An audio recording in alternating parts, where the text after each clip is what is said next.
Aquí inicia La Fosa Escéptica, un lugar para ejercitar la mente, con Alfonso Villalpando.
Hola amigos, ¿cómo están? Bienvenidos al capítulo número 119 de La Fosa Escéptica.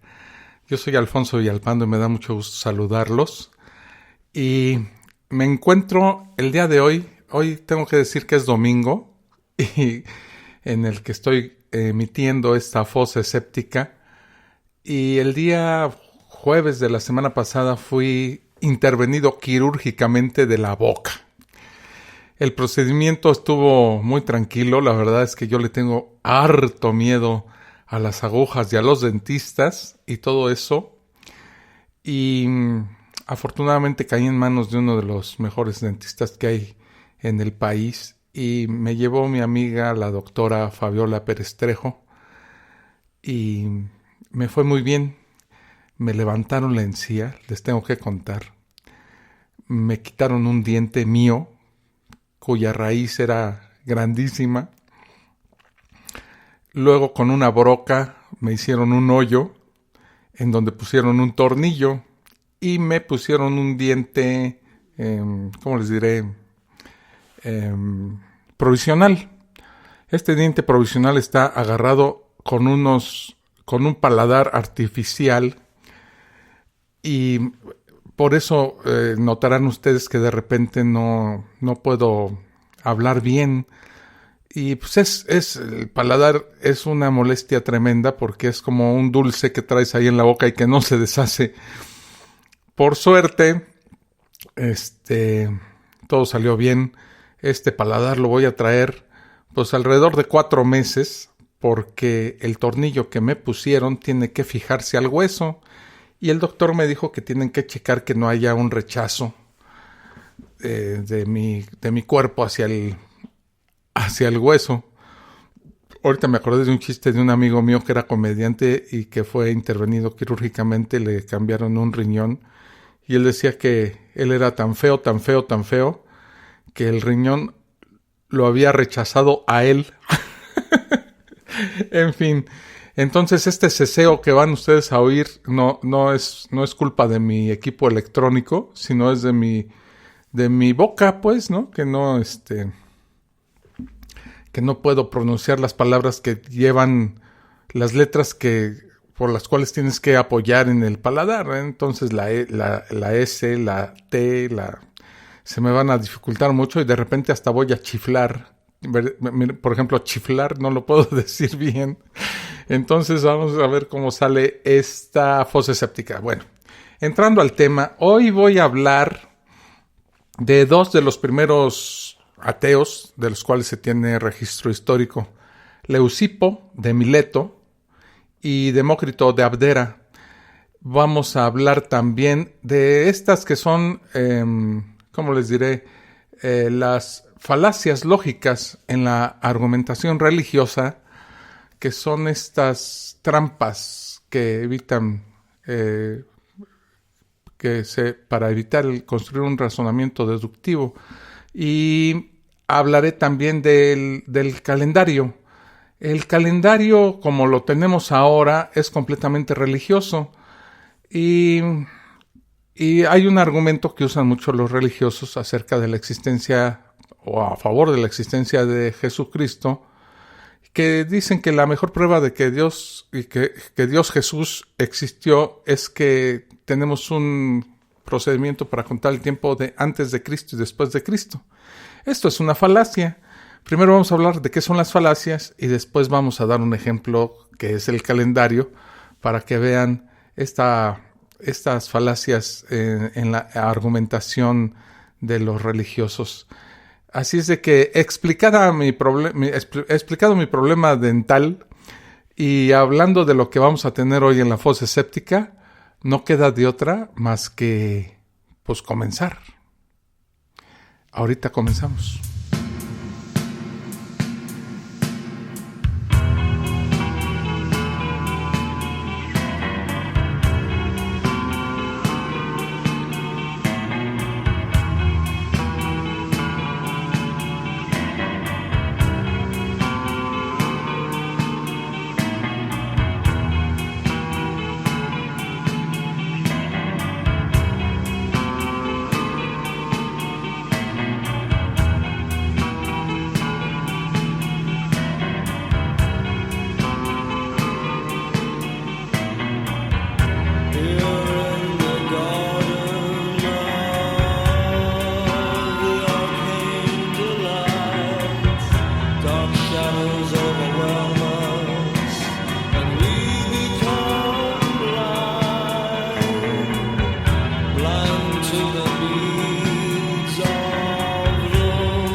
Pues sí, amigos, hoy voy a hablar de un par de científicos de la antigua Grecia que se destacaron por ser los fundadores de la teoría atómica y fueron unos de los primeros ateos conocidos.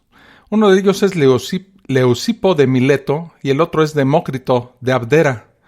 Empecemos con el señor, nuestro amigo Leucipo de Mileto. Este señor vivió entre el 450 y el 370 a.C., nacido en Abdera, o más probablemente en Mileto. La verdad es que no se conoce con certeza en dónde nació, pero se supone que en alguna de estas dos ciudades. Lo que se sabe de su pensamiento se encuentra en fragmentos de obras de otros autores como Aristóteles, Simplicio o Sexto Empírico.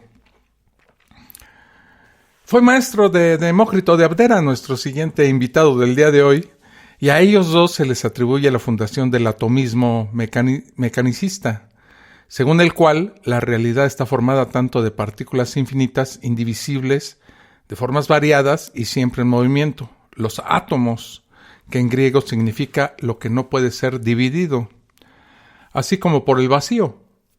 La consideración racional y no puramente empírica de la naturaleza, la consideración del ser como múltiple, material, compuesto de partículas indivisibles, que son los átomos, la afirmación de la existencia del no ser, o como ellos lo llamaban el vacío, y del movimiento de los átomos en el vacío, la concepción determinista y mecanicista de la realidad, y la formación de los mundos mediante un movimiento de los átomos en forma de torbellino, por el cual los más pesados se separan de los más ligeros y se reúnen en el centro formando la Tierra. Es interesantísimo que este señor que vivió entre 450 años y 370 a.C. haya tenido este concepto tan avanzado de los átomos y muy apegado a la realidad que conocemos, ¿no?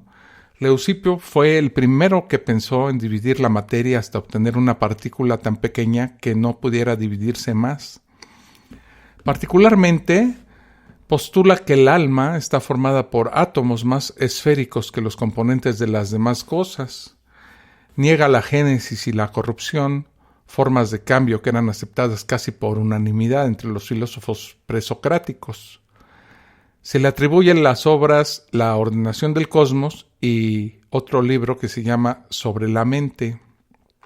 Según Diógenes Laercio, Leucipo consideraba que la luna era el astro más cercano a la Tierra, fíjense, y el Sol el más alejado, reservando para el resto una posición intermedia entre aquellos, muy cercano a la verdad. Y con los instrumentos que me imagino que tenían en ese entonces muy rudimentarios o inexistentes, ¿verdad? Epicuro, del cual ya hablamos también, consideró la posibilidad de que Leucipo nunca hubiera existido, lo cual dio lugar a numerosos debates. Se dice que Demócrito inventó a Leucipo como su maestro para ganar prestigio y para que respaldasen su teoría, ya que se suponía que Leucipo era un gran físico. Lo que sucede es que Epicuro, que solo perseguía demostrar su propia originalidad, es muy posible que lo que quisiera decir es que Leucipo no existió como filósofo, es decir, que al estarle negando esta cualidad no habría realmente existido. Pero Leucipo era un gran representante de la filosofía. Y Demócrito de Abdera fue un filósofo griego presocrático nacido en Abdera entre el 400 y vivió entre el 460 a.C. y el 370, contemporáneo, obviamente, de Leucipo. Fue un filósofo, Demócrito, fue un filósofo griego, fue tan famoso en su época como otros filósofos de la importancia de Platón o de Aristóteles, y debió de ser uno de los autores más prolíficos de la antigüedad. Y fue también contemporáneo a Sócrates. Hiparco de Nicea asegura, según Diógenes de Laertes, que Demócrito murió a los 90 años de edad, cosa extrañísima en aquella época donde el promedio de edad era muchísimo menor. Y todos los autores de la antigüedad que hayan hecho referencia a su edad coinciden en que vivió más de 100 años. Fue conocido en su época por su carácter extravagante, ya que, según relatos, solía reír muy a menudo. Se dice que viajó por Egipto, Caldea y Persia, y que incluso llegó a la India en busca de conocimientos. Una leyenda dice que se arrancó los ojos en un jardín para que no estorbara en sus meditaciones la contemplación del mundo externo. Leyenda que expresa el desprecio que Demócrito tenía por el conocimiento meramente sensitivo. Diógenes de Laertes enlistó una serie de escritos de Demócrito que superan las 70 obras sobre ética, física, matemáticas, técnica e incluso música, por lo que Demócrito es considerado un autor enciclopédico. Junto con su maestro, Leucipo, Demócrito es considerado fundador de la escuela atomista. Demócrito fue quien aseveró que un cuerpo que se mueve continuaba en movimiento hasta que algo interviniera para alterarlo. Qué chistoso, ¿no? Este concepto fue el que dio origen a lo enseñado por Isaac Newton, como lo es la inercia, la primera ley de la mecánica celeste, como primera ley del movimiento, y que según el principio de equivalencia de Einstein, la inercia es semejante a la gravitación universal. De ahí que la masa gravitatoria corresponda a la masa inercial. Demócrito tenía ya este atisbo o este esbozo de estos conocimientos acerca de la inercia 450 años antes de Jesucristo. Demócrito pensaba y postulaba que los átomos son indivisibles y se distinguen por forma, tamaño, orden y posición. Gracias a la forma que tiene cada átomo, es que pueden ensamblarse, aunque nunca fusionarse. Siempre subsiste una cantidad mínima de vacío entre ellos que permite su diferenciación y formar cuerpos que volverán a separarse, quedando libres los átomos de nuevo hasta que se junten con otros. Los átomos de un cuerpo se separan cuando colisionan con otro conjunto de átomos. Los átomos que quedan libres chocan con otros y se ensamblan o siguen desplazándose hasta volver a encontrar otro cuerpo. Estas son las teorías, las hipótesis que tenía Demócrito. Para Demócrito, los átomos estuvieron y estarán siempre en movimiento y son eternos. El movimiento de los átomos en el vacío es un rasgo inherente a ellos, un hecho irreductible a su existencia, infinito, eterno e indestructible.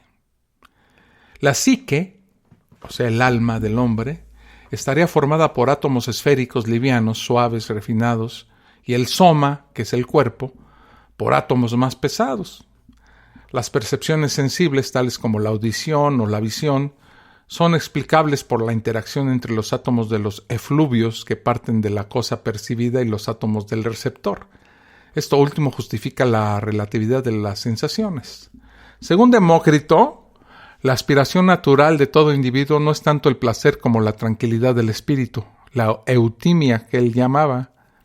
El placer debe elegirse y el dolor evitarse, pero en la correcta discriminación de los placeres radica la verdadera felicidad. El conocimiento verdadero y profundo es el de los átomos y el vacío, según Demócrito, pues son ellos los que generan las apariencias, lo que percibimos, lo superficial. El dogmatismo y la irracionalidad del eufórico fanatismo conjuraron contra Demócrito y lo presentaron como un peligro para la sociedad, ya que consideraba que todo estaba constituido solo por átomos y vacío, que no existía Dios, que todo se había formado espontáneamente a partir de la materia difusa y que en el espacio había un gran número de mundos que evolucionaban y después caerían. Consideró que algunos mundos estaban habitados y que la vida se originó en una especie de caldo primordial. Al negar a Dios y presentar a la materia como autocreada e integrada por átomos, que hubiera sido lo de menos, se convirtió en el primer ateo y en el primer materialista o atomista de trascendencia en el mundo social, cultural y científico, de manera tal que su contemporáneo, el dialéctico Platón, censuró fuertemente a Demócrito, tanto más cuando éste opinó que la humanidad, la bondad y la belleza son manifestaciones mecánicas de los átomos materiales. Por tal motivo, Platón expresó el deseo de que todos los libros de Demócrito fueran quemados. Parece que la voluntad de Platón se cumplió en alguna forma, porque de los 73 libros que escribió el atomista de Abdea, solo se conocen algunos fragmentos sobre ética y otras informaciones que han dado otros autores a través de los siglos. Las características definitorias de la ética de Demócrito son las siguientes. 1. Su doctrina ética no está basada en los supuestos del atomismo físico y no aparecen en ella mencionados los átomos. 2.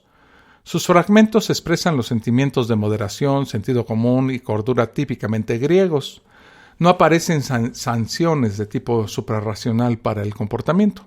Los conceptos de justicia o de naturaleza son explicados de forma puramente racional. Blastos denomina la ética de Demócrito como la primera ética rigurosamente naturalista dentro del pensamiento griego. No existe la más mínima concesión al amoralismo sofístico. Su ideal ético es la eusimie, es decir, el contentamiento basado en el bienestar moral. Demócrito defendía una moral de carácter ascético y no hedonista. Su ética rechaza como secundarios los excesos emocionales y psicológicos, y su ética tuvo una influencia en los primeros cínicos. Esta es más o menos un esbozo de estos dos primeros ateos de los cuales se tiene registro: Leucipo de Mileto y nuestro amigo el gran Demócrito. Al regresar hablaré un poco de las falacias argumentativas. Estás escuchando La Fosa Escéptica, un lugar para ejercitar la mente.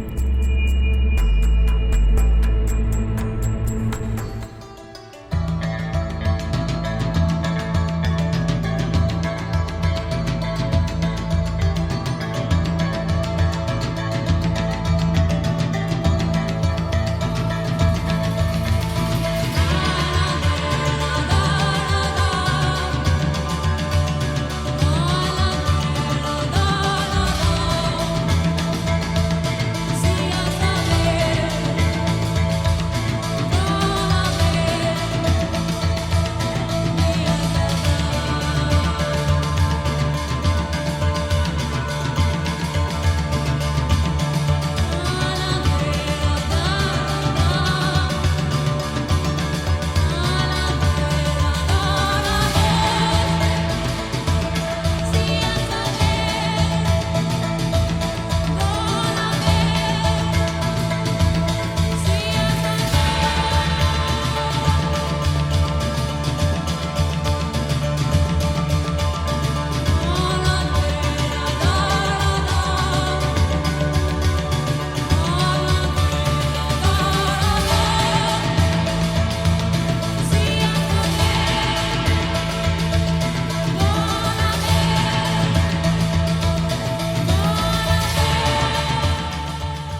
Ya regreso aquí a la fosa escéptica. Fíjense que hay varias trampas que se utilizan para evitar construir un razonamiento deductivo, que son conocidas como falacias. En lenguaje cotidiano nos referimos como falacias a varios tipos de creencias erróneas, pero en la lógica, el término falacia tiene un significado más preciso. Una falacia es un defecto técnico que hace que un razonamiento no sea válido o confiable. Las falacias son muy comunes en las conversaciones entre ateos y cristianos, ya que estos últimos suelen recurrir voluntaria o involuntariamente a ellas. Quisiera hacer notar que se puede criticar más que solamente la confiabilidad de un razonamiento. Los razonamientos casi siempre son presentados con un propósito específico en mente, y la intención del razonamiento también puede ser objeto de criticismo. Los razonamientos que contienen falacias son descritos como falaces. A veces parecen válidos y convincentes, a veces solamente una inspección minuciosa revela el defecto lógico. ¿Cuáles son estas falacias? Hay muchas. He preparado una lista con algunas solamente para no hacer esta fosa escéptica una clase de lógica en la argumentación. Por ejemplo, hay una que se llama acentuación, es muy usada. La acentuación es una forma de falacia que se basa en el cambio del significado que se obtiene al alterar las partes de una afirmación que son enfatizadas. Por ejemplo, se puede decir, como ejemplo, no debemos hablar mal de nuestros amigos. Y si le ponemos una coma, dice, no, coma, debemos hablar mal de nuestros amigos. Particularmente atento a este tipo de falacias en Internet, donde se puede interpretar mal el énfasis de lo que está escrito. Hay una falacia que se llama falacia ad hoc. Como ya mencioné, existe diferencia entre razonamiento y explicación. Si estamos interesados en demostrar A y ofrecemos B como evidencia, la afirmación A porque B es un razonamiento. Si queremos demostrar la verdad de B, entonces A porque B no es un razonamiento, sino es una explicación. La falacia ad hoc consiste en dar una explicación después del hecho que no se aplica a otras situaciones. Frecuentemente esta explicación ad hoc estará vestida para verse como un razonamiento. Por ejemplo, si asumimos que Dios trata a todas las personas por igual, la siguiente es una explicación ad hoc. Alguien te puede decir, me curé de cáncer. Alaba al Señor, es tu sanador. Entonces, ¿cura Él a todos que padecen de cáncer? Bueno, los caminos de Dios son misteriosos. Este es un ejemplo de falacia ad hoc. Hay otra falacia que se llama afirmación de lo consecuente. Esta falacia es un argumento de la forma A implica B, B es verdadero, luego A es verdadero. Para entender por qué es una falacia, ahí les va un ejemplo. Si el universo fue creado por un ser sobrenatural, veríamos orden y organización en todo. Y vemos orden, no aleatoriedad. Así que es claro que el universo tuvo un creador. Esto es lo contrario a la negación de lo antecedente. Esto es una falacia. Hay otra falacia que se llama anfibolía. La anfibolía ocurre cuando las premisas usadas en un razonamiento son ambiguas debido a una formulación descuidada o gramaticalmente incorrecta. Por ejemplo, todo hombre ama a una mujer. Carlo Ponti ama a Sofía Loren. Ergo, todo hombre ama a Sofía Loren. Otra, la creencia en Dios llena un hueco muy necesitado. Estos son dos tipos de ejemplos de la falacia de anfibolía. Hay otra que es la evidencia anecdótica. Esta falacia es una de las más simples. Es la de depender o confiar en una evidencia anecdótica. Por ejemplo, si yo digo, hay abundantes evidencias de que Dios existe y de que está haciendo milagros hoy en día. La semana pasada leí acerca de una niña que estaba muriendo de cáncer. Toda su familia fue al templo y oró por ella, y ella se sanó. Esto es muy común que nos lo digan los católicos.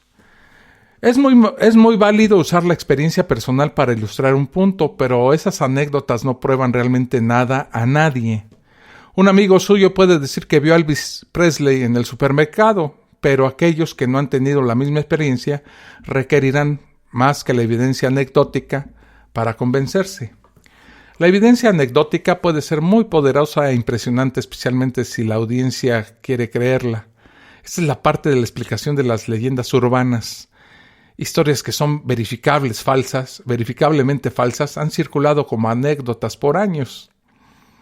Que la guanábana cura el cáncer, que tal o cual fulanito fue abducido por extraterrestres, que los fantasmas existen. Estas son las falacias que se llama de evidencia anecdótica. Hay otra falacia que se llama argumentum antiquitatem. Esta es la falacia de declarar que algo es correcto o bueno simplemente porque es antiguo o porque siempre ha sido así. Por ejemplo, decir, por miles de años los cristianos han creído en Jesucristo. La cristiandad debe ser sincera y verdadera para haber perdurado tanto, aún ante la persecución.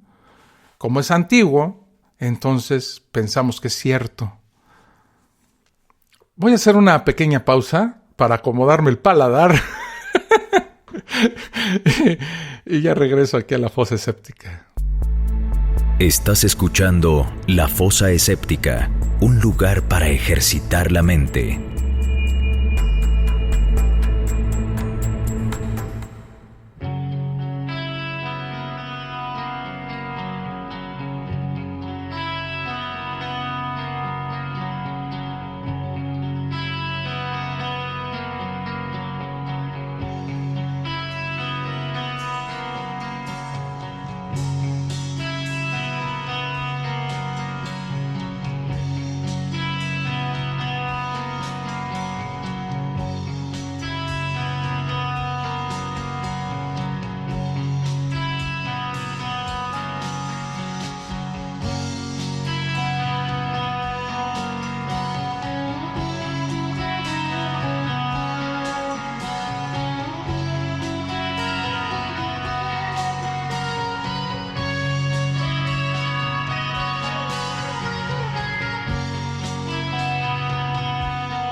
Estoy aquí en la fosa escéptica y estamos hablando de las falacias argumentativas que usan los cristianos en sus debates con los ateos. Hay otra que usan que es el argumento ad baculum o recurso a la fuerza. Un recurso a la fuerza ocurre cuando alguien apela a la fuerza o la amenaza de ella para presionar y hacer aceptar una conclusión. Esta falacia es comúnmente usada por políticos y puede ser fácilmente resumida como el poder hace que sea correcto. La amenaza no tiene que venir necesariamente de la persona con quien se discute. Por ejemplo, si te dicen, consecuentemente, hay suficientes pruebas de la verdad de la Biblia, aquellos que se rehúsen a aceptar la verdad arderán en el infierno. Este es un argumento ad baculum. Y otra, de cualquier modo conozco tu dirección y número de teléfono. Te conté que tengo licencia para portar armas. Este es un argumento ad baculum o es una amenaza, ¿verdad? Hay otra que se llama argumentum ad crumenam. Me falla el latín. Es la falacia de creer que el dinero es un criterio de corrección. O sea, aquellos con más dinero son más proclives a tener razón. Por ejemplo, el software de Microsoft es indudablemente superior. ¿Por qué otra razón podría Bill Gates volverse tan rico? Argumentum ad crumenam. Hay otra, argumentum ad hominem. Esta es muy usada. Significa literalmente argumento dirigido al hombre. Existen dos variedades. La primera es la forma abusiva. Si usted se rehúsa a aceptar una afirmación y justifica su rechazo criticando a la persona que hizo la afirmación, entonces usted es culpable de un argumentum ad hominem abusivo. Por ejemplo, si te dicen, usted dice que los ateos pueden ser personas de moral. Sin embargo, Sucede que yo sé que usted abandonó a su esposa e hijos. Esto es una falacia porque la verdad de una aseveración no depende de las virtudes de la persona que la afirma. Una forma menos obvia del argumentum ad hominem es la de rechazar una proposición basándose en el hecho de que también fue afirmada por alguna otra personalidad fácilmente criticable. Por ejemplo, si te dicen, ¿y qué sugiere que hagamos? ¿Que cerremos la iglesia? Hitler y Stalin estarían de acuerdo con usted. Este es un argumento ad hominem. Una segunda forma de argumentum ad hominem es de tratar de persuadir a alguien de aceptar una afirmación que usted hizo, refiriéndose a las circunstancias particulares de esa persona. Por ejemplo, si te dicen, por lo tanto, es perfectamente aceptable matar animales para la alimentación. Espero que no lo discuta, porque lo veo feliz y contento con sus zapatos de cuero. Esto se conoce como argumentum ad hominem circunstancial. La falacia también puede ser usada como excusa para rechazar una conclusión particular. Por ejemplo, si te dicen, por supuesto que usted dirá que la discriminación positiva es mala. Usted es blanco. Esta forma en particular de argumentum ad hominem, en la cual se alega que alguien está racionalizando una conclusión por motivos egoístas, se conoce también como envenenar el pozo. No siempre es inválido referirse a las circunstancias de un individuo que hace una declaración. Si una persona es un conocido mentiroso o perjurador, este hecho le restará credibilidad como testigo. No podrá probar, sin embargo, que su testimonio sea falso en este caso. Tampoco alterará la confiabilidad de cualquier razonamiento lógico que se haga. La siguiente falacia, argumentum ad ignorantiam. Argumentum ad ignorantiam significa argumento desde la ignorancia. La falacia ocurre cuando se dice que algo debe ser cierto simplemente porque no se ha podido o no se ha probado su falsedad. O equivalentemente cuando se dice que algo es falso porque no se ha probado su veracidad. Hay que notar que esto no es lo mismo que asumir que algo es falso hasta que se demuestre que es cierto. En la ley, por ejemplo, se asume la inocencia de alguien hasta que se demuestra su culpabilidad. Les voy a dar un par de ejemplos de este argumentum ad ignorantiam. Por supuesto que la Biblia tiene razón. Nadie puede probar lo contrario. Y otro que te dicen, por supuesto que no existen la telepatía y otros fenómenos psíquicos. Nadie ha demostrado evidencias de que existan. Eso es un argumento ad ignorantiam. O cuando te dicen acerca de la creación del universo, ¿no? El razonamiento lógico sería decir, no sé. Cuando te preguntan qué hubo antes del Big Bang, no sé. Pero los cristianos, los católicos, los religiosos te dicen, como no sabemos, entonces Dios. Esto es como les he dicho varias veces, ¿no? Suplantar un misterio con otro más grande. Un argumentum ad ignorantiam. En la investigación científica se sabe que un evento puede producir ciertas evidencias de su ocurrencia y que la ausencia de esa evidencia se puede usar válidamente para inferir que dicho evento no ocurrió. Sin embargo, no lo prueba con certeza. Por ejemplo, una inundación como se describe en la Biblia, el diluvio, necesitaría la presencia de un enorme volumen de agua en la tierra. La tierra no tiene ni un décimo de esa agua, aun si contamos con la que está congelada en los polos. Por lo tanto, tal inundación no ocurrió. Este es el argumento, ¿no? Bueno, por supuesto que es posible que algún proceso desconocido haya hecho desaparecer el agua. La ciencia entonces demandará una teoría probable y plausible para explicar su desaparición. Aún así, la historia de la ciencia está llena de malas predicciones. En 1893, la Real Academia de Ciencias de Inglaterra fue persuadida por Sir Robert Ball de que la comunicación con el planeta Marte era físicamente imposible porque se requeriría una bandera del tamaño de Irlanda que sería imposible de hacer flamear. Hay que tener en cuenta que en aquella época los barcos se comunicaban entre ellos con banderas. La falacia es esa, ¿no?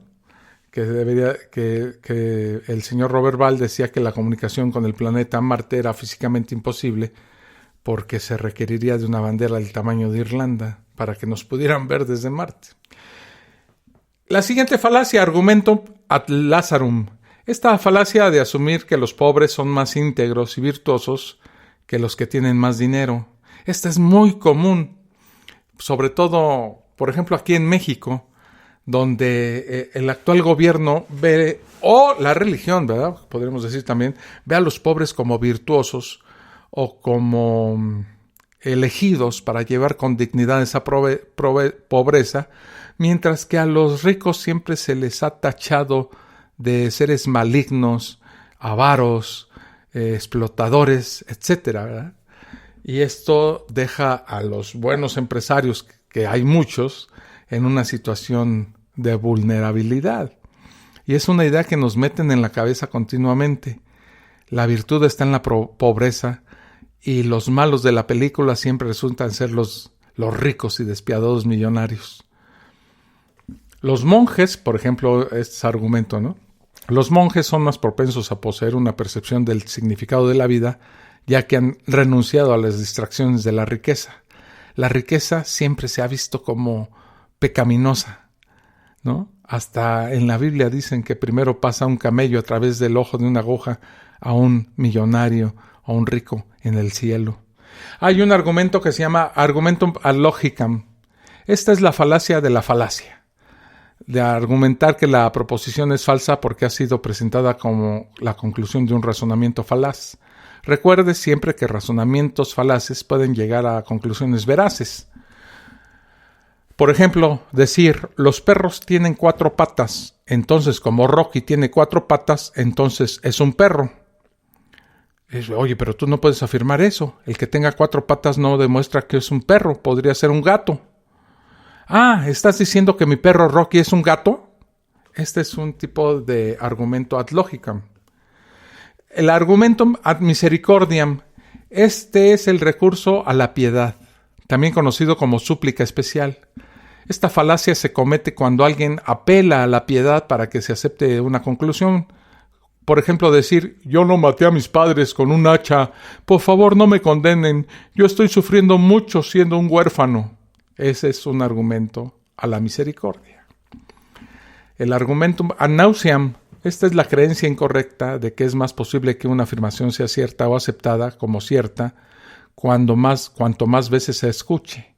De tal manera, el argumentum ad nauseam es en el que se emplea la repetición constante diciendo la misma cosa una y otra vez hasta que uno se enferme al escucharlo. El argumentum ad novitatem es lo opuesto al argumentum ad antiquitatem. Es la falacia de decir que algo es mejor o más correcto simplemente porque es más nuevo. Por ejemplo, decir Windows Vista es mejor elección como sistema operativo que Windows XP, debido a que tiene un diseño más nuevo. O sea, la novedad no implica mejorar. Ese es un argumento falaz. Y el argumentum ad numerum. Esta falacia está cercanamente relacionada con el argumentum ad populum.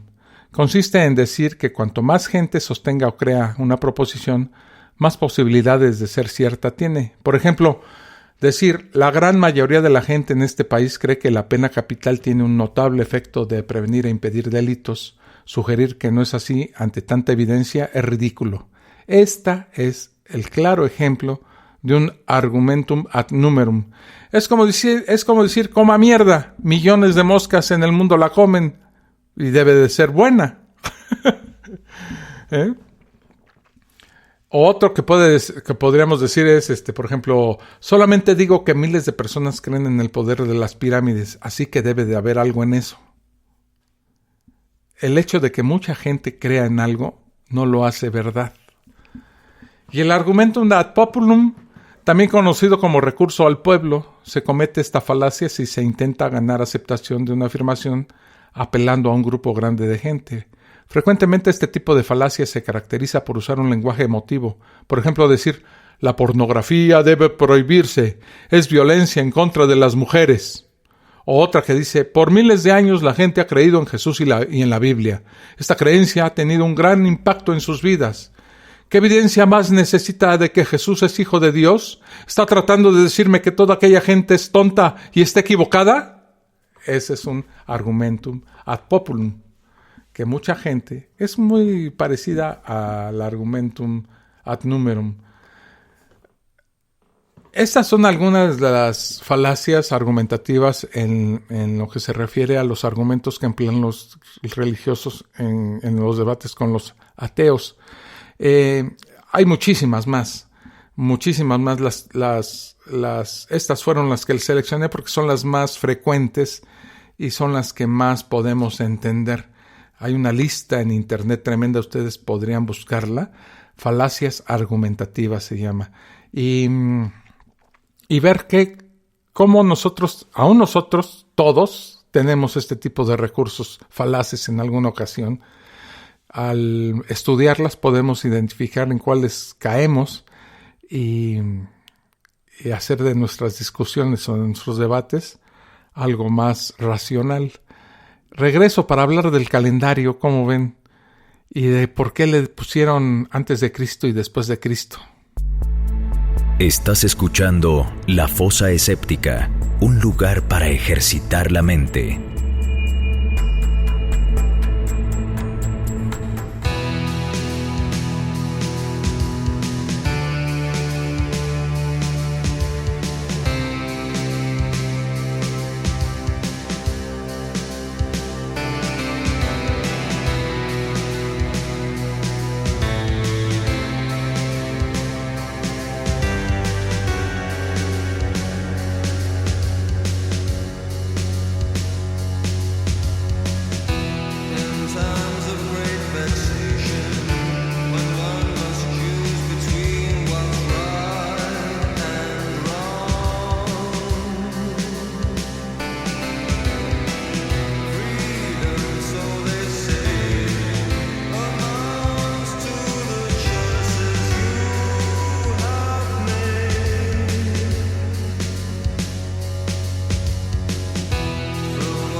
Ya regreso aquí a La Fosa Escéptica. Está re buena la plática aquí en el chat en vivo. Y deberían ustedes meterse. Es muy sencillo. Simplemente te suscribes en Spreaker a La Fosa Escéptica y activas la alarma. Y cuando yo transmita un capítulo, un episodio de La Fosa Escéptica, pues te va a llegar un anuncio como le llega a Eduardo Morales, me imagino, y a Adrián, y a otros que se juntan de repente aquí. Me dice Eduardo Morales, recuerdo esa frase que dijeron en fosas pasadas: Dios nunca pierde. Si la persona sana de una enfermedad, Dios todo lo puede, pero si muere, Dios sabe lo que hace. Eso es una reverenda mamada, como decía mi estimado amigo Fernando Canek, ¿verdad? Saludos, señor Villalpando. Pues saludos, Eduardo. Y yo le contesto, sí, fíjate que Eduardo, se los platico de una vez, ¿no? Tengo un amigo que es comentarista de deportes aquí en México y estaba organizando círculos de oración para ayudar a otro amigo que también que era comentarista de deportes de Televisa. Y en Instagram puso que gracias a la oración de estos grupos que él estaba organizando, el que estaba enfermo, se estaba curando y que había una franja mejoría, y agradecía completamente el poder de la oración y la gente que se estaba organizando para rezar. El tipo se murió el día de hoy. Y creo que es la forma más severa, más extrema, para enterarte que la oración no sirve y que tiene la misma eficacia que un volado, o tiene la misma eficacia que traer en la bolsa una pata de conejo. Como decía un amigo mío comediante, o no sé dónde oí esta frase que dice que rezar es como masturbarse. Le hace bien al que lo realiza, pero no afecta en nada a la persona en la cual estás pensando. Entonces, mi amigo que organizaba grupos de oración guardó silencio. Solamente, pues bueno, avisó de la muerte de su amigo y no dijo nada de las oraciones que según él estaban funcionando. Un tema eso del rezo. Ya tocamos eso de que rezar nos sirve y que se han hecho estudios serios al respecto. Pero vayamos al siguiente tema de nuestra fosa escéptica. Problemas en el calendario, Jesús y los dioses paganos. ¿A qué me refiero con esto? Bueno, uno de los argumentos más curiosos que he escuchado a favor de la existencia de Dios y Jesús, perdón, es una frase que se repite constantemente y generalmente me la dicen más o menos así, miren.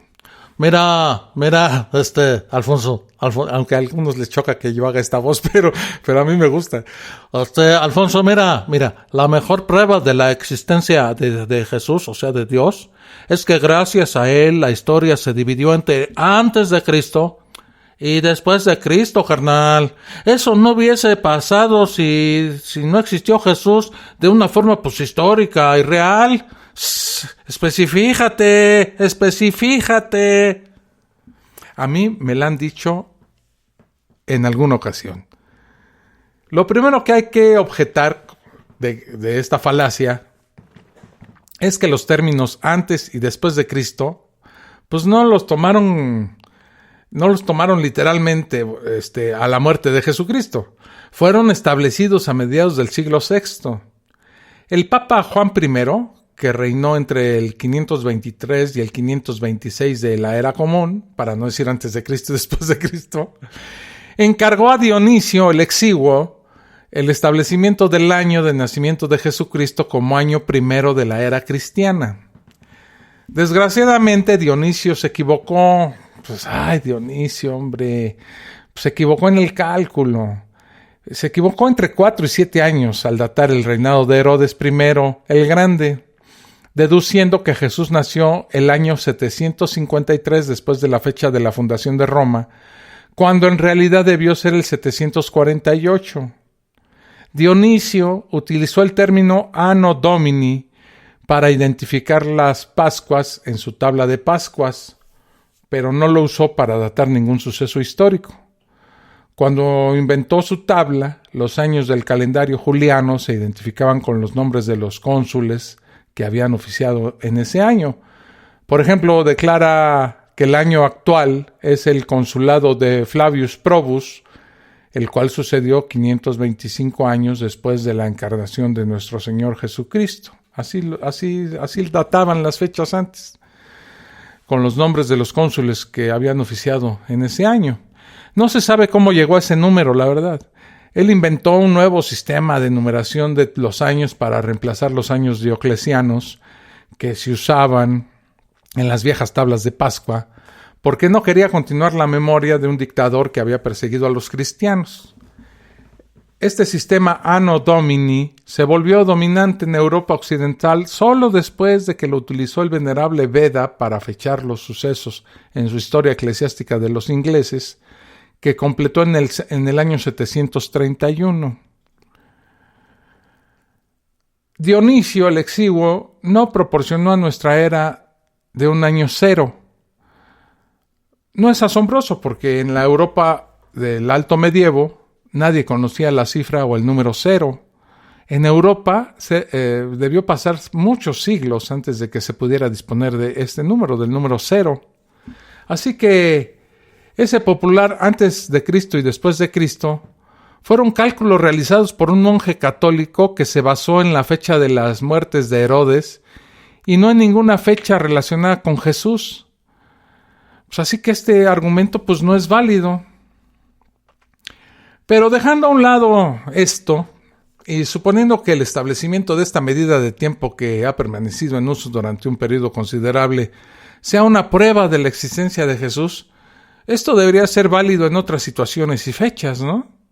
Por ejemplo, si los cristianos dicen que el antes y después de Cristo es una prueba de la existencia de Dios o Jesús, pues yo también les diría, basado en su mismo razonamiento, que el dios Ares, Marte para los romanos, pues debió de haber existido porque el mes de marzo tomó su nombre de ese dios, por cierto, muy anterior a Jesús. La gran mayoría de las denominaciones de los sistemas de cálculo del pasado del tiempo tienen su nombre en dioses muy diferentes al dios judeo-cristiano. Al regresar de la pausa, vamos a hablar de por qué se le llama a los días de la semana así y por qué se le llama a los meses del año como los llamamos hoy en día. Así es de que ahora regreso. Estás escuchando La Fosa Escéptica, un lugar para ejercitar la mente.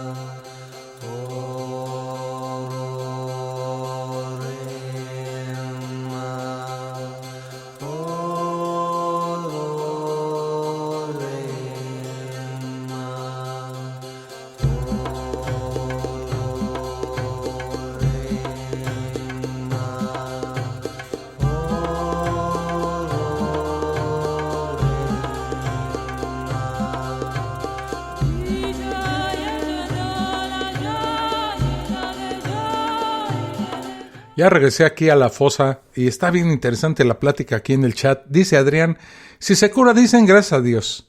Y si no lo logra dicen así lo quiso Dios. O los médicos no hicieron bien su trabajo. No valoran el trabajo de las personas que realmente estudiaron y saben lo que hacen. Así es, mi estimado Adrián. Fíjate que en el caso que te comentaba de mi amigo que estaba organizando círculos de oración para curar a otro que estaba enfermo de coronavirus y que finalmente murió, cuando se estaba curando, ¿saben cuántas veces mencionó a los doctores o a la ciencia o al desarrollo de la tecnología médica o a lo bien que bueno que estamos en esta época donde podemos esperar que una vacuna no? Ninguna vez. Él solamente agradecía la oración y a Dios por haber provocado el mejoramiento momentáneo, por cierto, y desgraciadamente, de este amigo que murió. Y cuando murió jamás dijo así lo quiso Dios ni nada, solamente publicó en Instagram que pues, había muerto el compañero de él de Televisa. Esto es de verdad increíble, ¿no? Gracias a la ciencia médica es que podemos tener una esperanza de vida en esta pandemia y estaba yo a punto de contestarle un montón de cosas, pero la verdad es que ya el sufrimiento de una persona que se muere es suficiente para alguien como para todavía remacharle que pues, rezar no sirve de una chingada, ¿no? Y por ejemplo decirle, bueno, al mismo Dios que le está rezando para quitarle el coronavirus al tu amigo, es el mismo que se lo puso ahí en su cuerpo, ¿no? Y otras cosas que se me habían ocurrido, pero que no le quise decir porque pues, sí, yo no soy así, no tengo ese descaro ni ese cinismo ateo, ¿no?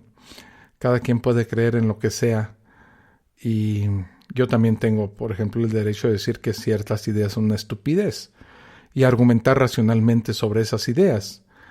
Y bueno, ese es el asunto con esto de la rezada y la salud, ¿no? Que ya fue tema de una fosa escéptica anterior y que da para mucho. A ver si luego hacemos otra. O si Adrián o Eduardo nos gustan acompañar aquí ya en vivo, pues, que alguien se aviente ya a platicar conmigo y hacer de este monólogo un diálogo, ¿no? A ver. Los días de la semana que tanto utilizamos todos, lunes, martes, miércoles, jueves, viernes, sábado y domingo, tienen casi todos su base en dioses que son falsos para los religiosos. A ver, por ejemplo, el lunes. Proviene del latín dies lunae o día de la luna. Está basado en la diosa griega Selene, que era una antigua diosa lunar o diosa de la luna, hija de los titanes Hiperión y Tea. Su equivalente en la mitología romana era la diosa Luna. En los siguientes idiomas, lunes es referencia a la diosa lunar, por ejemplo en el español, en el inglés, en el alemán, en el sueco, danés y otros idiomas como el catalán, el escocés, el gallego, el italiano, ¿no? El rumano y el japonés también, fíjense, esperanto, el coreano. El martes proviene del latín martis dies o día de Marte. Está basado en el dios romano Marte, en latín Marte también. Era el dios de la guerra, hijo de Júpiter en forma de flor y de Juno. Es que estos dioses anteriores se disfrazaban de cosas para tener relaciones sexuales con seres humanos. Zeus es muy conocido que adoptaba formas de incluso animales. Bueno, en la religión cristiana, Dios se convierte en paloma, en Espíritu Santo, para embarazar a María, ¿no? Zeus hacía lo mismo, o sea, sí notan la similitud, ¿no? En los idiomas, por ejemplo, en el español, en el catalán, en el francés, en el italiano, martes es referencia al dios romano Marte, pero en otros idiomas como el inglés, que el martes se dice Tuesday, es en referencia al dios nórdico Tyr, el dios de la guerra y batalla en la mitología nórdica. También en el sueco o en el finlandés se dice así, se basa en el dios nórdico Tyr. Y el miércoles proviene del latín Mercuri dies o día de Mercurio. Mercurio era el dios del comercio y de los viajeros, hijo de Júpiter y de Maia. La mayoría de sus características y mitología fue tomada prestada del dios griego Hermes. En el idioma español, el día miércoles es referencia al dios romano Mercurio, también en el francés, en el latín, en el rumano, en el gallego, en el italiano. Pero en el inglés, que es Wednesday, ¿cómo se dice en inglés? Wednesday. No me sé. Y sueco es referencia al dios Odín, que es considerado el dios principal de la mitología nórdica. Y el jueves proviene del latín Jovis dies, o día de Júpiter. Está basado en el dios de la mitología romana Júpiter, en latín se decía Júpiter, que ostentaba el mismo papel que Zeus en la mitología griega como principal deidad del panteón. Fue llamado Júpiter Optimus Maximus Soter, o sea, Júpiter el mejor, mayor y más sabio, como dios patrón del Estado romano, encargado de las leyes y del orden social. En el castellano, en el latín, también en el italiano, como ya vimos, jueves es referencia al dios romano Júpiter, pero en inglés, que es Thursday, ahora sí lo dije bien, es el dios Thor, que es el dios del trueno en la mitología nórdica y germánica. Y el viernes, proviene del latín Veneris dies, o día de Venus, que era la diosa romana relacionada principalmente con el amor, la belleza y la fertilidad, y que desempeñaba un papel crucial en muchas fiestas y mitos religiosos romanos. Desde el siglo III a.C., la creciente helenización de las clases altas romanas la identificó como equivalente de la diosa griega Afrodita. En el idioma español es viernes, es referencia a la idioma romana Venus, también en el italiano, etc. Y por ejemplo, en el inglés, que se dice Friday, es referencia a la diosa Freyja, también llamada Jacris, que es una de las diosas mayores en la mitología nórdica y germánica. Es descrita como la diosa del amor, la belleza y la fertilidad, o sea, es el equivalente a Venus, ¿no? La gente la invocaba para obtener felicidad en el amor, asistir en los partos y para obtener buenas estaciones. Es usado también Friday como en alemán o basado en Freyja, ¿no? El sábado, bueno, el término español sábado proviene del griego sábaton, y a su vez del hebreo sabat, reposo, día de reposo. En otros idiomas su nombre hace referencia al planeta Saturno, como en el Imperio Romano, donde en latín se llamaba Die Saturne o día de Saturno, o como en habla inglesa, donde se le conoce como Saturday, que es el día de Saturno. Pero en español ya sabemos que es acerca del hebreo, Shabbat. En los siguientes idiomas, en el anglosajón, es Saturday, ¿no? El domingo, bueno, proviene del latín Dies Dominicus, o Día del Señor, debido a la celebración cristiana de la resurrección de Jesús. En la antigua Roma se llamaba a este día Dies Solis, o Día del Sol. Es el único día de la semana que no tiene una referencia directa con algún dios pagano, aunque si consideramos que para la mayoría de las culturas el sol es el principal y más grande de todos los dioses, pues podría ser esta su base, ¿no? Este razonamiento también se aplica perfectamente a algunos meses del año que fueron nombrados en honor a alguna deidad diferente al Dios que adoran los cristianos. Pero de eso vamos a hablar ahorita que rebote yo, que sumerja mi paladar en agua y que refresque la garganta. Ahorita regreso. Estás escuchando La Fosa Escéptica, un lugar para ejercitar la mente.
Ya reboté aquí a la fosa escéptica. Bueno, los meses del año también están basados en dioses, ya sea romanos o griegos. Por ejemplo, enero. Enero está tomado del dios romano Jano, del latín Janus, representado con dos caras, el espíritu de las puertas y el del principio y el final.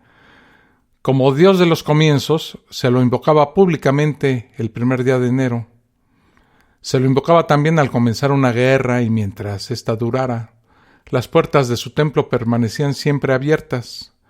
Cuando Roma estaba en paz, las puertas se cerraban. Jano no tiene equivalente en la mitología griega. En inglés, enero se dice January, precisamente por esto del Janus. Febrero fue llamado así en honor a la Frebua en las Lupercales, el festival pagano de la purificación en la antigua Roma. Los sabinos celebraban una fiesta anual de purificación que llamaban Februa, de Februm, una especie de correa, en una fecha que hoy se identifica como el 15 de febrero. Tras la fundación de Roma y el posterior surgimiento del Imperio Romano, la urbe dominante tomó prestado el nombre de las fiestas febrúas para designar el mes en que éstas se tenían lugar, que por entonces era el último del año. Febrero, precisamente, viene de estas fiestas febrúas. Marzo, su nombre deriva del latín Martius, que era el primer mes del calendario romano. Martius, a su vez, se deriva de Mars, el nombre en latín de Marte, dios romano de la guerra. Es curioso, pero el dios Marte tiene dedicados un día de la semana y un mes. El día martes y el mes de marzo provienen del mismo dios. Marte. Abril se ha propuesto como origen el griego afros, espuma, a través de la forma afrilis. Este nombre guarda un parecido a Afrodita, palabra griega que lleva dentro la palabra espuma, y significa Afrodita, el cual es el nombre griego de una diosa mitológica que los romanos llamaban Venus. Recordemos que la diosa Afrodita nació de la espuma después de que Crono castrase a Urano y arrojase sus genitales al mar cerca de Pafos, en Chipre. ¡Qué tierno!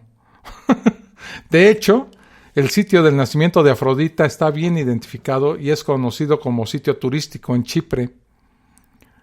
Y Mayo, bueno, su nombre parece provenir de la diosa romana Maya, antes denominada Bonadea, cuyo festival se celebraba en este mes. Maya es la diosa de la fertilidad, la castidad y la salud. También es conocida como Maya o como Fauna, por ser hija de Fauno, la divinidad romana cuyo equivalente griego es Pan. Se presenta normalmente sentada en un trono y sosteniendo una cornucopia. Su atributo es la serpiente, símbolo de curación, por lo que en su templo en Roma se conservaban. Su imagen se encontraba frecuentemente en las monedas romanas antiguas. Mayo viene de la diosa romana Maya. ¿Saben qué? Que el resto de los meses no tienen nombre de dioses romanos. Junio es en honor de Junio Bruto, fundador de la República Romana, mas no falta quien opine que tomó su nombre de la diosa Juno. Julio es en honor a Julio César, Julius César en latín, que había nacido el día 12 del mes. Fue renombrado a Julius, de donde deriva Julio. Agosto es en honor del emperador romano Augusto Octavio. Septiembre viene de la misma raíz latina de séptimo.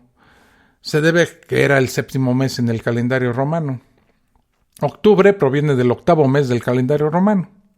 Noviembre deriva de novem, 9 en latín, por haber sido el noveno mes del calendario de los romanos, pues, ¿no? Y diciembre proviene de haber sido el 10º mes del calendario romano.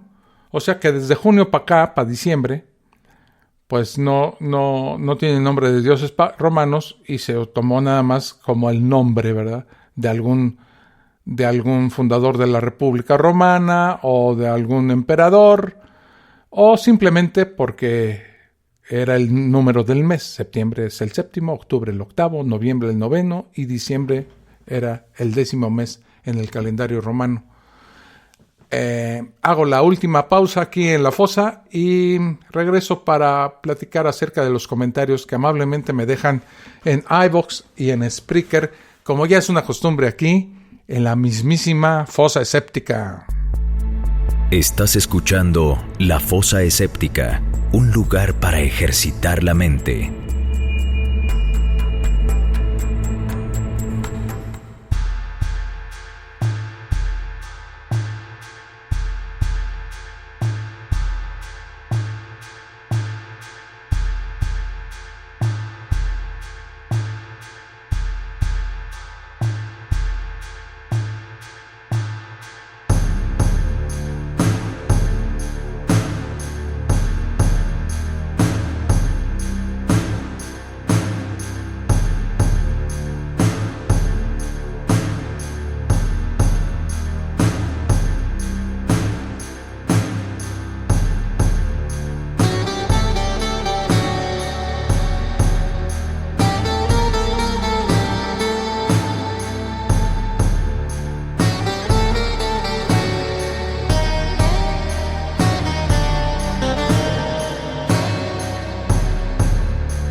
Qué buena está esta canción, se llama Kiko.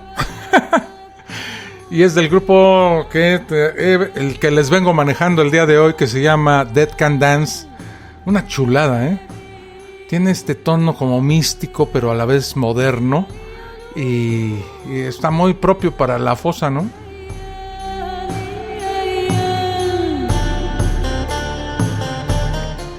Ya se anda animando, mi estimado Eduardo, para estar como invitado aquí en la Fosa Escéptica. Nos vamos a poner de acuerdo para saber de primero cuándo lo hacemos, segundo de qué hablamos, y ya sobre eso, pues entonces la verdad es que podríamos hacerla hasta multitudinaria, hacer un grupo de gente, de personas que estén interesadas en un intercambio de ideas, ¿no? No me atrevería a decir debate, pero sí a conocernos más y saber quiénes somos y quiénes escuchamos la Fosa Escéptica. Como nuestros amigos de iVoox, que es donde más me dejan comentarios. Y dice un anónimo, creo que es anónimo. Sí, es anónimo. Dice, como siempre, déjenme bajarle a la música para que se oiga bien esto. Eso. Dice, como siempre, muy interesante contenido, pero en esta fosa en particular te luciste con el soundtrack. Menuda atmósfera que le imprimiste a tu fosa. Felicidades. Pues te lo agradezco mucho, mi estimado o estimada anónima. Te recomiendo que le eches un ojo, si no lo has leído ya, a un viejo bestseller del doctor en física Fritjof Capra, El Tao de la Física. Hace un interesantísimo paralelo entre los descubrimientos más modernos de la física cuántica y las filosofías orientales más antiguas. Se encuentra incluso en PDF en el internet. Saludos y continúa con tan espléndida labor de difusión. Te lo agradezco muchísimo. Comentarios como el tuyo es el que motiva a seguir haciendo la Fosa Escéptica, aunque a veces anda uno con el ánimo bajo, ¿no? Con la depresión. Es que esta pandemia, de verdad, no sé cómo la están pasando ustedes, espero que bien, pero nos ha hecho personas solitarias, y a mí esto de estar solo, la verdad, no es lo mío. Como ya les he repetido muchas veces, mi esposo está por un tratamiento México en Colombia, y llevo un año y lo que va de el año pasado y lo que va de aquí en la casa solo. Trabajando, sí, y viviendo gente de trabajo, pero sí, llegas a la casa y estás sola. Y por otro lado, pues la psicosis que se te va generando por esta soledad, ¿verdad?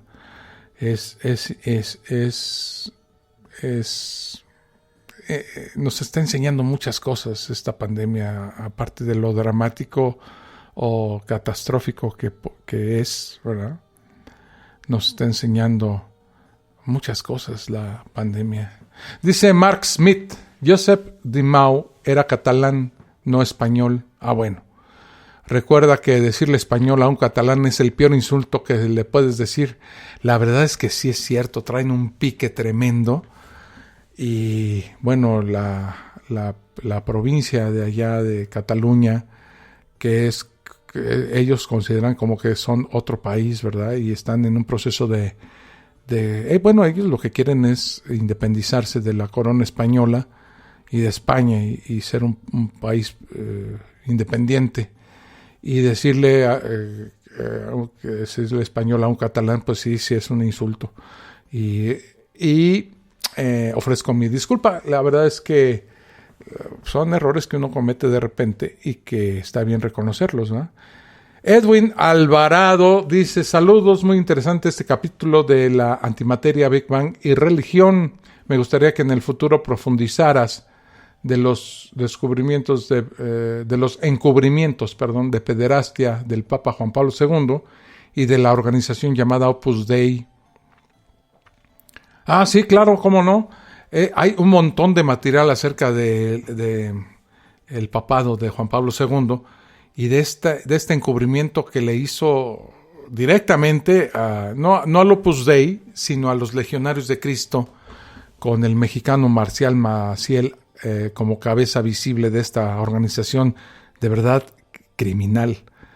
y el Papa Juan Pablo II recibió innumerables cartas acerca de los abusos que estaba cometiendo no solamente Marcial Maciel, sino muchos sacerdotes de esta organización, y los desestimó, se hizo de la vista gorda, no quiso atacar el problema. Ratzinger también, y se supone que este es uno de las causas por las que Ratzinger tuvo que abdicar al papado y poner ahora a este argentino, ¿cómo se llama? Francisco. Dice Eduardo Morales, interesante hacer una fosa multitudinaria y poder platicar de cómo iniciamos en esto del ateísmo o de temas que vayan saliendo sobre la marcha. Saludos a todos y ojalá que lo podamos hacer. Eduardo, las puertas de la fosa escéptica están abiertas. Usted, ahí está el correo electrónico lafosaescéptica@hotmail.com para que nos vayamos juntando por ahí. Podemos hasta hacer un grupo en WhatsApp o en Twitter, ¿verdad? Y platicar por ahí y en su momento hacer una fosa escéptica. Por lo menos a ti la invitación está abierta, mi estimado Eduardo, para que me escribas y nos pongamos de acuerdo para que en la semana hagamos una fosa escéptica contigo como invitado. Dice Antonio Jesús Reyes, otras traducciones, la puta partícula, la jodida partícula, la cabrona de las partículas esa. Es decir, que más bien llamaban la llamaban The God fucking particle. Ah, pues sí, la antimateria, la partícula de Dios es esta onda, el bosón de Higgs, ¿no? Amigo, fuente CNN, dice Antonio Jesús Reyes. ¿Por qué el bosón de Higgs es llamado la partícula de Dios? El popular apodo de la esquiva partícula fue creado por el título de un libro escrito por el premio Nobel de Física Leon Lederman, según se dice contra su voluntad, ya que Lederman dijo que quería llamarla Goddamn Particle, o sea, partícula maldita, por Dios, porque nadie podría encontrar esa cosa. Ay, qué interesante dato, mi estimado Antonio Jesús Reyes. La antimateria, dice Ricardo Raxidis, la antimateria trata de lo más pequeño en ciencia cuántica y el Big Bang de lo más grande. Esta ya la leí. Creo que es todo, amigos de la fosa escéptica. Espero que no se me haya notado mucho que traigo el paladar, porque sí estoy ceseando de repente. Y me cuesta trabajo. No me cuesta trabajo hablar, sino que ¿saben qué? Cuando traes un objeto extraño en la boca, inténtenlo, un absceso, una muela picada, un pedazo de comida entre los dientes o algún objeto extraño, pues, ¿no? Ahí está uno duro con la lengua, pues metida en el problema, ¿no? Ahora con este paladar que traigo, que es un semipaladar, está atrás de los incisivos y no llega hasta atrás, sino que es muy enfrente. Ahí estoy duro con la lengua sobre el mentado paladar ¿no? Y sí, y como es un objeto realmente ancho, pues de repente la lengua se traba con el paladar y produce como ceseo. Ahorita estaría bien que me fuera a España para cesear, ¿no? Entonces, amigos de España, los saludo muy amablemente. Tengo muchos amigos en España. Todos somos en Latinoamérica descendientes de algún español. Por eso le decíamos la madre patria.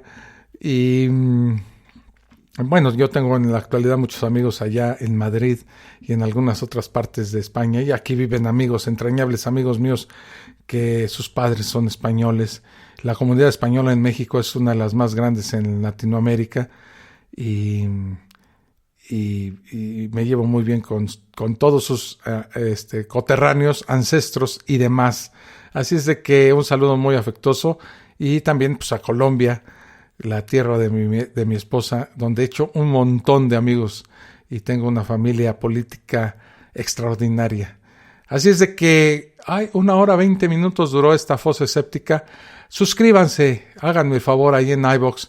Estoy por abrir una página una cuenta de Twitter para la fosa escéptica y me dará mucho gusto, cuando la tenga les aviso por acá para que se suscriban por allá. y tengamos un contacto que al final de cuentas es de lo que se trata, ¿no? Irnos reconociendo como ateos. No somos personas malditas, no somos, no tenemos por qué estarlo ocultando, ¿verdad? Somos personas comunes y corrientes con